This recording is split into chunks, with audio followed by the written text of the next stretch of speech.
আসসালামু আলাইকুম। Welcome back to my channel. আজকে আপনাদের জন্য নিয়ে এসেছি কুমড়ো ফুলের বড়া বা পাকোড়া।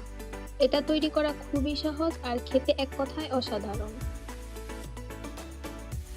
এখানে আমি কয়েকটি কুমড়ো ফুল নিয়েছি।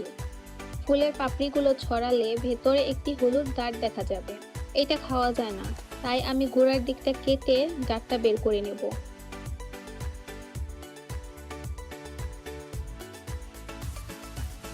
এবার আমি কিছুটা পানি নিয়ে ফুলগুলো ভালো করে ধুয়ে নেব। পানি ভালোভাবে ঝরিয়ে উঠাতে হবে, তা না হলে পানি ছেড়ে আসার সম্ভাবনা থাকে। এবার পাকোড়ার বাইরের কোটিংটা রেডি করব। এই জন্য একটি বাটিতে 1/4 কাপ বেসন নিলাম। এবার দিয়ে দিচ্ছি 1/4 কাপ চালের গুঁড়া। এবার নিচ্ছি 1 চা চামচ পরিমাণ মরিচ গুঁড়া আর নিচ্ছি 1/3 চা চামচ হলুদ গুঁড়া। এছাড়া লবণ নিচ্ছি স্বাদ মতো। 1 চা চামচ নিচ্ছি আদা রসুন বাটা। দিয়ে দিলাম কিছুটা ধনিয়া পাতা কুচি। এর মধ্যে ভেঙে দিলাম একটি ডিম। এবার এই সবকিছুকে একটু মেখে নিয়ে তারপর একটু একটু পানি দিয়ে ব্যাটারটি তৈরি করে নেব। ব্যাটারটি অতিরিক্ত পাতলা করা যাবে না।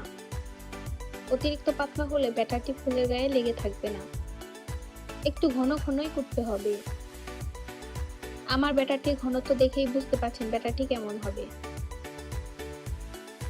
তারপর চুলায় একটি প্যান বসিয়ে তাতে দিয়ে দিব তেল।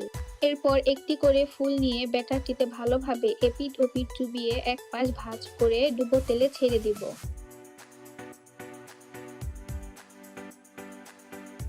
এভাবে আমি সবগুলো ফুল ব্যাটারে চুবিয়ে তেলে ভেজে নেব।